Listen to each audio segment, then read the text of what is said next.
All right, welcome back. Well, sometimes it's a challenge, as busy people to find time to make those good meals, but we've got some help from a busy mom herself, Mariefiebach, with some help for us for breakfast. Thanks you, for Marie. Being here. Last week we did the puffy pancake with the syrup. Now you're going to show us how cool the syrup is. So this syrup is so much fun. It's buttermilk syrup, and it's kind of a science experiment.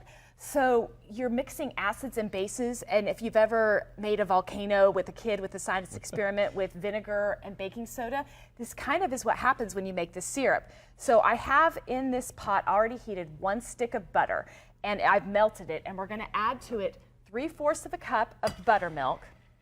The buttermilk is an acid, and then 1.5 cups of sugar, just plain white sugar.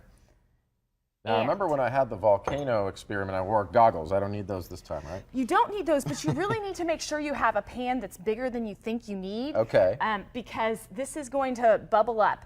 This is corn syrup, and I add 2 tablespoons of corn syrup to this. It helps keep it from crystallizing later, so it stays in your refrigerator longer. I don't know if you've ever had honey that gets crystallized. That can happen with this syrup too.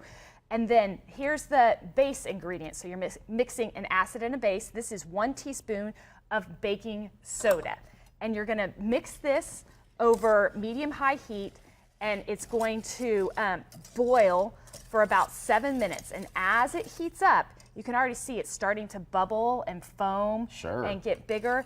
It's going to heat up, and it takes about 7 minutes to cook. And as it cooks, the baking soda actually causes it to brown better and faster, and it's going to get a nice dark caramely color and get a rich caramely flavor, kind of like creme brulee. You know how creme brulee has that burnt sugar taste? Yeah.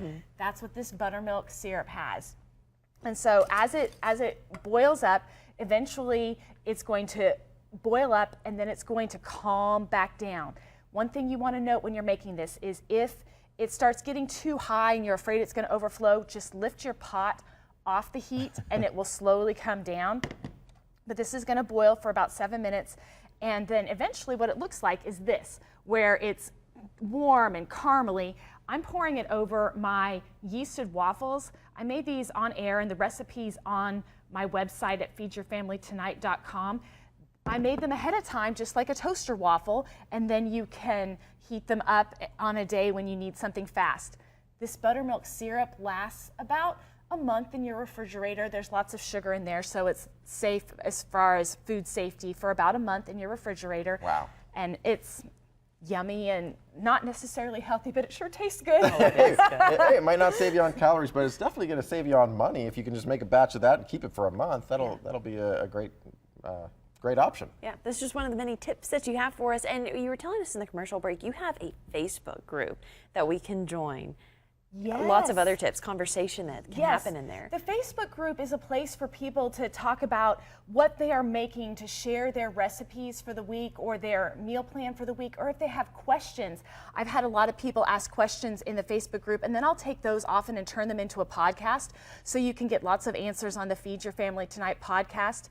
You know, I talked about how this buttermilk syrup lasts about a month in the refrigerator. Yeah. My latest podcast was all about food storage safety and how long those leftovers can keep in your refrigerator as long as they're safe to eat. My So wife's that's gonna something make me that's kind listen of to that one, interesting. You keep them too long, Shane? I push to the end. I don't know. It's always borderline. But thank you very much. We always want to let people know how you can find Marie's cookbooks as well. They're available right here at feedyourfamilytonight.com. You can get your hands on the recipes and the daily planner as well that helps you map out your week of meals, usually around activities and the kids, right? That's just it. We've got to start with how our lives really are. Okay, thank you so really much. quick, where can we find that Facebook group?